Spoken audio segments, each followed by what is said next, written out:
by February 15th, when the governor's emergency declarations are supposed to expire, we would have been living with 707 days of being in 2 states of emergency: public health emergency and civic preparedness emergency. But the governor decided that he would not continue that declaration, so he let it go.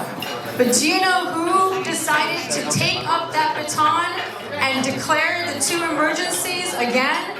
Your state legislature. So, your House of Representatives and on Monday, your Senate, they're going to vote to say that our state is still in a state of public health emergency and civic preparedness emergency for another 140 days to June 30th. Yeah, my birthday. This is a lie. It's a fraud. And they're gaslighting us. Yes, they are. We have to stay, we got to hold on to our rational brains. You cannot let them gaslight you. You cannot let them make you think, well, maybe the hospitals are full. You have to stay completely rational. You've got to have a hard grip on your rational brain. You've got to believe in reason and common sense. You cannot let yourselves be gaslit.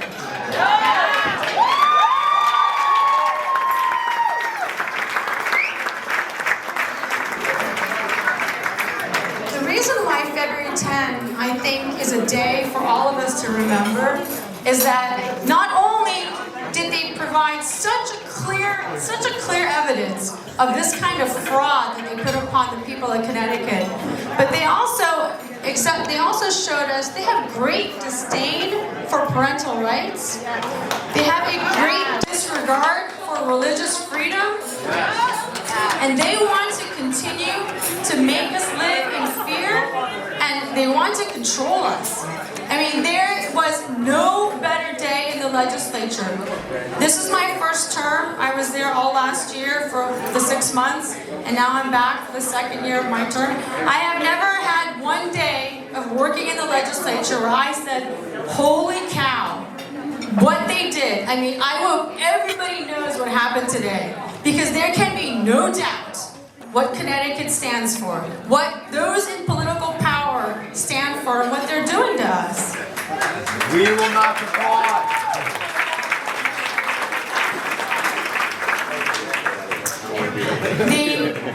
The reason why they decided to abuse their power. So the legislature has power that they are given by this Constitution, but they decided to abuse their power by saying we are in a state of emergency. The reason that they gave was that, don't you care about the poor among us? Because if we keep declaring this emergency, then we will get federal dollars for SNAP, which is lunch for poor children. United and Nations also dollars. extra money for housing. We have lunch.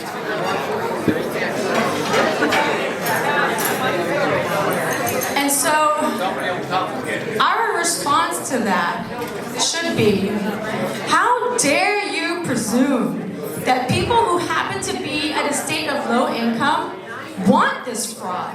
Why do you think that just because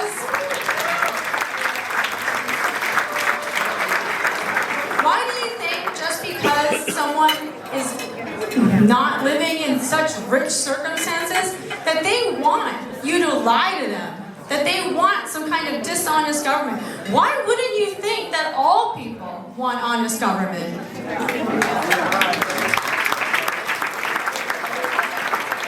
So in my floor speech at the end of Thursday's business, just before we took the vote, I said that I was really grateful for what we're doing there, for them taking those votes, because it provides contrast.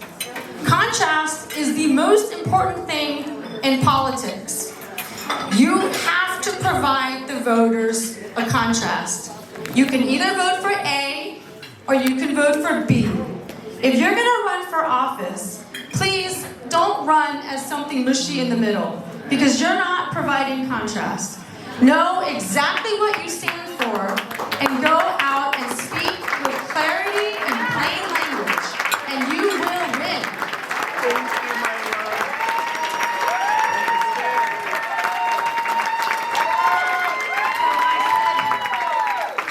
I said to the speaker who was in front of me and whoever is in the room, I was like, thank you. I'm really grateful for this thing that you have done to the people of Connecticut, because they will not be able to unsee what they see now. And this is for Republicans, Democrats, the unaffiliated. This is not a partisan issue. This is everyone can see what you guys are doing. And so thank you for that clarity, all you guys.